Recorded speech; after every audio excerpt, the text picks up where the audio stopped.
watching Juan Gotti Talking Sports. YouTube, what's going on? It's Juan Gotti here. We another Washington Commanders video, and in today's video, I'm coming on here with a video where we're going to be talking about changing the narrative. So without further ado, let's get straight into today's video. But before we do, make sure go down below, leave a like on this video, subscribe if you're new, and turn on post notifications so you get notified when new content is posted to the channel about the NFL, or in this case, our Washington Commanders. I'm on the road to 5,000 subscribers, so that subscribe button again if you haven't already. Thank you so much. Let's get straight into today's video. So, I don't know about you guys, but I'm still feeling the loss yesterday, and it's still very, very fresh the Monday morning after. I'm not a person that listens to the local media, local news, local radio stations in the morning, but I can only imagine what they were talking about this morning.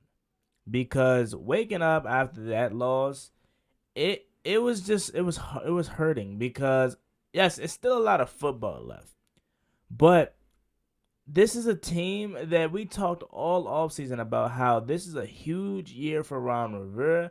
This is a year where Washington should make the playoffs with how talented this team is, how the schedule is laid out for them. And I'll be quite honest with you guys, man.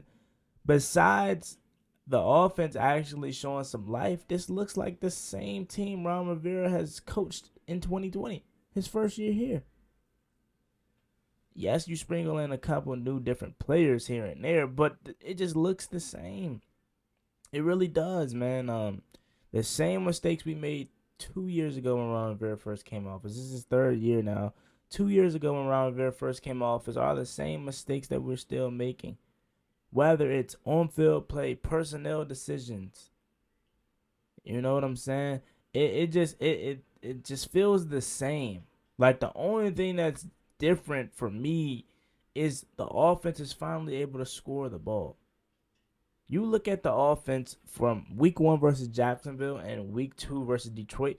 We played horrible for 2 quarters. And a lot of that is due to the offensive line and Scott Turner's play caller. And we still managed to put up 27 points in week 2 versus Detroit yesterday and 28 points versus Jacksonville in week 1. Imagine if we were able to play a 4-quarter game. A 4-quarter game on the offensive side of the ball. We would put up 40 points like that. Like that. So that's probably the only thing that changed. But as far as the overall whole, it just feels the same to me, man. It really does. It doesn't feel like anything is that different. Ron Rivera, man, he talks about changing the narrative. Changing the narrative. A lot of you guys were talking about, crying about how the media is not giving us our respect. I made a video about this earlier this past week. Go check it out if you haven't already, on respect. If you want to earn respect, no one is just going to give it to you. You got to go out there and earn it and take your respect. And Washington had the prime opportunity to start turning heads this Sunday, and they blew it. Not only did you lose, you got absolutely shredded in the first half. Like, there's a difference. I can handle a loss, okay? If Washington was to be in a hard-fought game with Detroit, and Detroit was to, let's say, just get a walk-off field goal, but it was a really good game, I could handle that. But what I can't handle is having the first half that we did. There's no way you get shut out by the Detroit Lions, man. The team that had the 2nd overall pick last year. A team that's just historically bad. There's no way you get shut out by the Lions. And you talk about changing the narrative. Changing the narrative. Trying to build a winning culture. Always asking, hey, we need the fans in the stadium. We need the fans to come out to support us. It really gives us a push. How do you expect fans to come to the game if nothing has changed? Changing the narrative would have been winning these 2 games. Starting to change the narrative would have been winning these 2 games. But the way you split, and I notice I said the way you split, not that you split overall, because the split is okay, but the way you split. Let's call it what it is.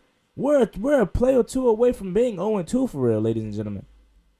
As good and as lucky that Jacksonville game was, if Jacksonville makes 2 plays better, if Trevor Lawrence doesn't throw an interception on the last play of the game, not last play of the game, but the last chance that they had before Derek Force picked off, he had 2 timeouts and over a minute left. Who knows what would have happened? We're really 2 plays away from being 0-2. And that's just the truth of the matter. It is, as Ron Rivera likes to say.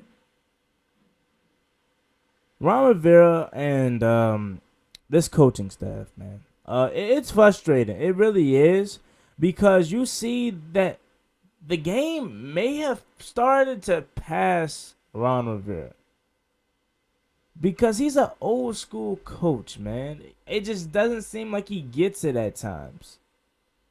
You know what I'm saying? It just doesn't seem like he gets it at times. He's still stuck in 1980. But then at the same time, y'all got people out here yesterday trying to defend the 2-point conversion, talking about analytics. If Ron Rivera is an old school coach and doesn't go by analytics much often, why do it now? Why do it now?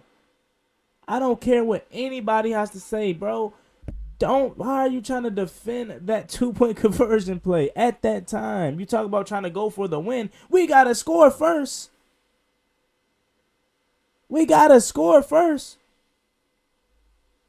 Talking about going for the win. We got to get back into the game first. We were still down 2 possessions. Who knows what have happened? You score a touchdown there, go for the PAT, you're down 1 possession, and then you score again. You get a stop and score again. You probably have time after tying the game up to go down to probably kick a walk-off field goal. If not, go to overtime. Give yourself a chance. Don't take yourself out of the game before you even get a chance to actually compete. Ron Rivera took us out of this game. Joey Sly took us out of this game. The defense took us out of this game. The playmakers on the offense, they tried, bro. Carson Wentz, Terry McLaurin, Jahan Dawson, Curtis Samuel, Antonio Gibson even tried. Offensive line, trash. Trey Turner just looks so unathletic. Like, I understand, linemen are big and you know what I'm saying, but he just looks so unathletic. He can't get out in space and open up holes. Why did we ever let go of Eric Flowers? And it's not even that we let go of Eric Flowers. I understand that part because we wanted to bring in Carson Wentz, right? But you could literally go sign him. You could have went and signed him right back for a cheaper deal. Or the same deal because you end up letting go of Landon Collins. That's why I say a lot of people want to just put it on the players, which they definitely deserve some blame. Probably 80% of the blame. Not saying they don't. But the personnel decisions that Ron Rivera and this staff goes through and decides is just mind-boggling. You let go of Ronald Darby, a zone corner who had one of his best years in 2020, to bring in a man-to-man corner and William Jackson, who has been getting fried, bro. Fried. He just looks so lost. Everyone wants to point out the Amon-Ra St. Brown play. Where were you at? Back in the end zone. How do you fall down? It's literally nowhere else you could go. It's not like Amon-Ra St. Brown could turn up field. He was in the end zone. All you had to do was stand there. Stand there and you deflect the pass. Literally. How hard is that? You get paid millions of dollars in the NFL to play like that? I could have made that play. I could have deflected that ball. I could have made a better contest than that. You slip. How? On the DeAndre Swift where he slipped down, I believe it was 3rd and 15, he slipped down and then gets up and managed to score. William Jackson on that play is literally walking because I guess he assumed that he was down, but no one touched him. Bobby McCain misses a tackle on that play, and another player misses a tackle on that play. That cannot happen. How does that happen after he falls down? William Jackson was not good, bro. And part of that is on William Jackson. Majority of it is on William Jackson, but I got to give some blame to Ron Rivera and this coaching staff. Because you bring in a man corner in a zone scheme. That's not smart. How is that smart? How is that smart? Please explain to me, how is bringing a zone corner or man corner into a zone scheme smart? You should have just kept Darby. Why isn't Landon Collins back here? Why isn't Jamin Davis in the game on 3rd and 2? You don't believe that he can get a stop on 3rd and 2 or helping a run support? You got to put in David Mayo? Then that shows you missed on the 19th overall pick. Why draft Jamin Davis in the 1st round if you don't even believe the guy can get a stop on 3rd and 2? Helping a run game on 3rd and 2? You got to put in David Mayo?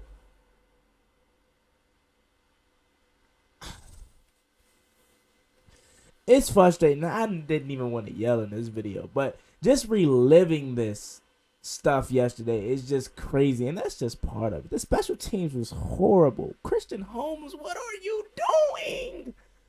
What are you doing?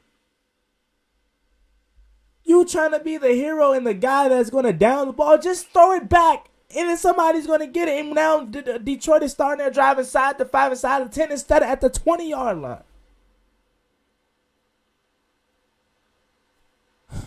Dax Milne, please get him off a kick return. I love Dax Milne for the ability to be able to corral in the catch, but as far as trying to make some moves and actually get upfield, the guy cannot do it. He's not fast enough. He's not quick enough. He doesn't have the vision.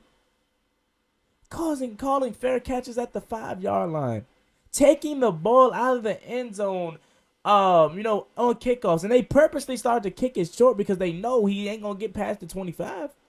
Just let it roll into the end zone, Dax. You can't do nothing with that. Where the hell was the pass rush yesterday? Where was the pass rush yesterday? I mean, golly, this offensive line that was quote-unquote banged up did a dang good job blocking Jonathan Allen, Deron Payne, Montez Sweat, and crew. I wish I could say the same for our offensive line. Our offensive line got rammed. Literally. It's frustrating, man, because they talk about changing the narrative. That's the title of this video. They talk about wanting to change the narrative. You cannot change the narrative if you're going to play like this and lose games like this. You want to change the narratives and expect the media and expect fans to give us a chance and give us hope versus teams like Philadelphia next week? You got to find a way to win games like this, man. I'm putting blame on everybody. I'm not just going to single out players or coaching. It's everybody, because it's the coach's job not to play, but it's the coach's job to get these boys prepared throughout the week. And they did not look prepared. They looked lifeless from the start after that 3 and out. After that first 3 and out they got, it all went downhill from there. Scott Turner, excellent play calling in the second half. But where was that at in the first half when it was 0-0? Why wait till we're down 22-0 to start pulling tricks out of your sleeve, calling good plays, getting Terry on end rounds, getting Curtis Samuel wheel route? Curtis Samuel had 4 to 5 carries last week. He had 0 this week. Why? Why? You thought because Philadelphia was able to pound Detroit on the ground, that's what we were going to do? We're not Philadelphia. Okay, we're not Philly. They line up under center and hand it off. Even when they're out the gun, they still get good linemen to open up holes. Our linemen can't open up holes, and we're running outside zones. If anything, run between the guards, run between the tackles, whatever. But you want to run out of the gun, you're already surrendering 5 yards, and our line haven't been able to block the whole game, and you continue to do it. It's frustrating, man, because, again, they talk about changing the narrative. I mean, how can you expect to change the narrative if you go out there and lose games like this? And to think we have Devontae Adams and A.J. Brown next week. Oh, my God. Oh, my God. William Jackson can't keep up with St. Brown, can't keep up with Reynolds, DJ Chark. What do you think A.J. Brown and Devontae Smith is about to do? Sprinkle in some Quez Watkins and Dallas Goddard? Man, oh man.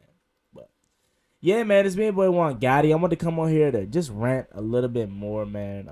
I already did enough rant. I ranted in the midst of the game, post the game, and in this video because they talk about changing the narrative. You want to change the narrative, you can't lose games like this. You can't come out here not looking prepared like this. There's no way. You want to change the narrative, and the same stuff from 2020 is still happening to this day. But I'm gone, man. I already done said enough. Let me know what you guys think about this video in the comment section down below. As always, it's being boy Juan Gotti. Like, comment, subscribe. Hail to the Washington Commanders. Want to run to 5,000 subscribers. I'm out. Peace. Cost me one time, that's gonna get you pop, get you drop.